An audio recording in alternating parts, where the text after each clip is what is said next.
Hello and welcome back to the E-Trap. The person you're listening to is Toot Shani.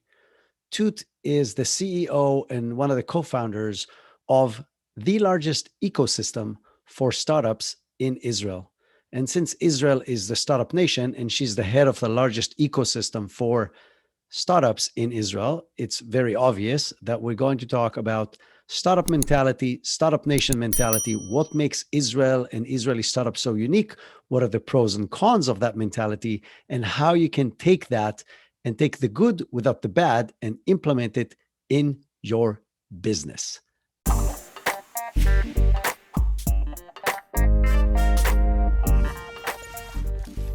Brilliant.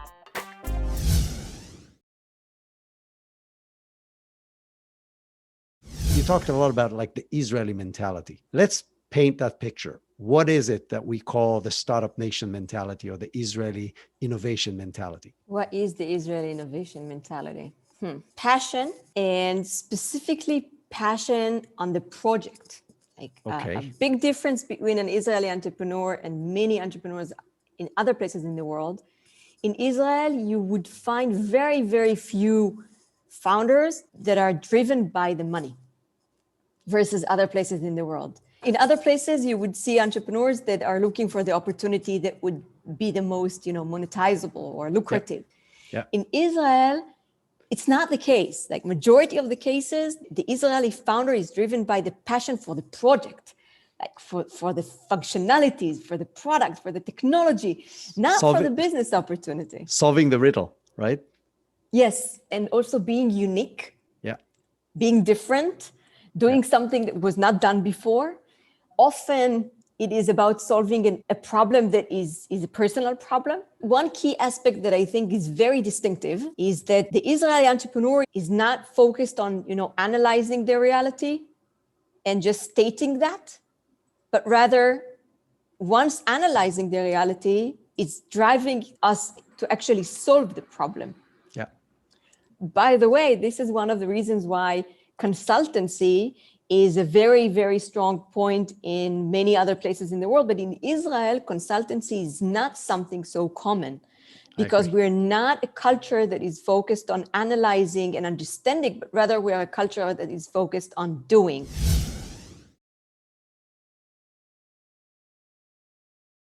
How can people in organizations in other places around the world copy that essence? How do you take something that is not you at the core? Because you're Israeli, I'm Israeli, we grew up into this. The only way we know how to think. But like you said, you go to other places, that's not the case. How can you take the good things out of that mentality and, if you want, in the beginning, enforce them, but over time, make them a part of a DNA of an organization? You cannot copy. And this has actually a lot of frustration often when organizations are looking at the Israeli startup nation and they're asking, how can we build a startup nation in our country? And then they come and they hear lectures that are saying, hey, look at our culture, look at our geography, look at our military, and all of those things they cannot really imitate. Like they cannot do that. They're not even interested in doing that. Yeah. So how do you do that? And the answer is that you fit the important factors inside their structures. And in advance that it's not going to be the same. It's going to be their type of startup nation. You need to adopt notions inside the local structure. And the notions, the key elements are very simple. They are not about the culture. Culture is a part of it, but the culture is an outcome many times. The key aspect in order to build the infrastructure for a startup ecosystem is, first of all, the access to capital. You need enough resources to be able to allow the community to play. This is the first part. Once you have the access to capital, you need to start building the champions. So in enterprise is relatively easy because, it's an enterprise environment. You have those that are more risk averse and less risk averse. Yeah. You know how to identify your, unicorns, your pioneers inside the organization. There are in every place in the world, and I've been in one place or two, you have people that are entrepreneurial. in their own style, but they are entrepreneurial. They are ready, they want to build, and then they need the capital, they need the guidance, they need the team building, and they need the structures. So what we were doing when we were working with other places in the world is to not try to turn them into us, because that won't work.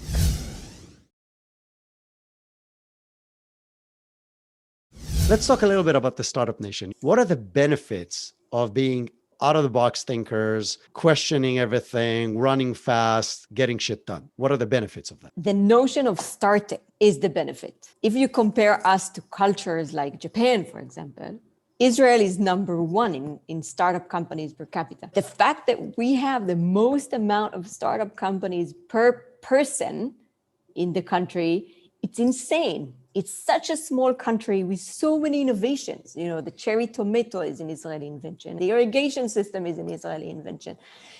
So many things that are in the day-to-day lives of people in the world came from Israel. Yeah. Why? Because we are not afraid to try. We're not afraid to start. You know, the flip side of the coin is that often we are not afraid to start because we don't anticipate the continuation of the journey.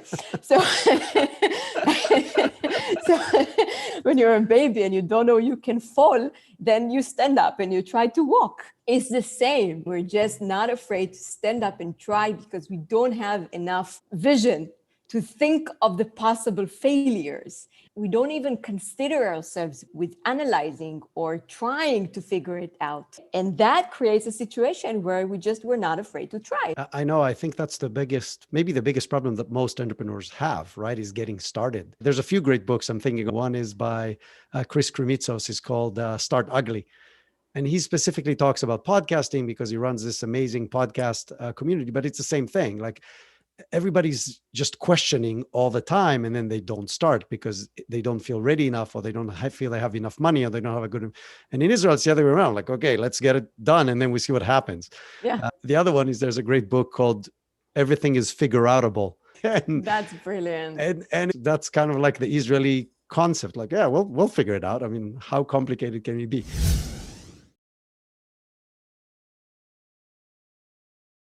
So let's talk about the bad. So the good is obvious, right? You get things done, you start things, and then you figure them out. What's the bad aspects of this?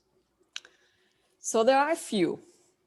One is obvious from the good, which is that often you build something and then you get stuck with something that either doesn't work or no one needs, which is very, very often happens. Number two is that we don't foresee. And when you don't foresee, you cannot build big. And that is the core problem, the core bad of what caused. Today is changing. Again, we spoke about the unicorns, so it's changing. But that was in the core of the reason why so many Israeli startups were building top technologies and selling for 15, 30, $50 million to the fifth customer that was there. Because the customer is seeing such an incredible technology and offers, an acquisition, because why would their competition have the same? And on the other side, the founder doesn't have enough confidence in themselves to foresee how they turn this technology into $500 million company, or $1 billion or $10 billion company. Yeah. So what do they care? They build the technology for 3 years. They have a $50 million proposition. Yalla, let's sell and let's build something else. Yeah. And it comes from lack of long-term vision of understanding the steps of growing a company, and from a lack of confidence that is a result of not understanding the process and not foreseeing the steps.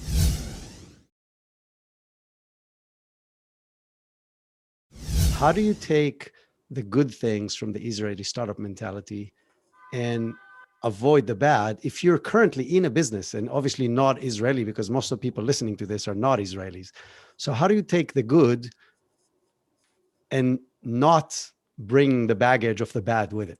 It depends on which path you are. If you're on a path of success, you actually manage to build an infrastructure and you have something that started to work and your investors believe in you and your market believes in you and customers keeps on coming, don't give up. just keep running and keep thinking, what more can you be? What more can you do? How more can you give value to your customer base? What more can you build to expand both horizontally and vertically? Just don't give up. Don't sell because you have a proposition. It's not worth. If in your mind and in your heart you have a vision of a $1 billion company, you will laugh if someone proposes $30 million. It's, if I would propose to buy your house for, I don't know, $20,000, would you sell? No, because it's worth much more. So this is if you're on a success path. If it happened that your market fell, I don't know, COVID hit and things didn't work out and you need to start over, then still don't give up, like start over. But then it's a different discussion, because then the good and bad, they kind of mix up, and the good comes into play again in the form of, hey, don't be afraid. And if you're not in the Israeli mentality and Israeli culture, adopt this, because you see people here try and fail and nothing bad happens.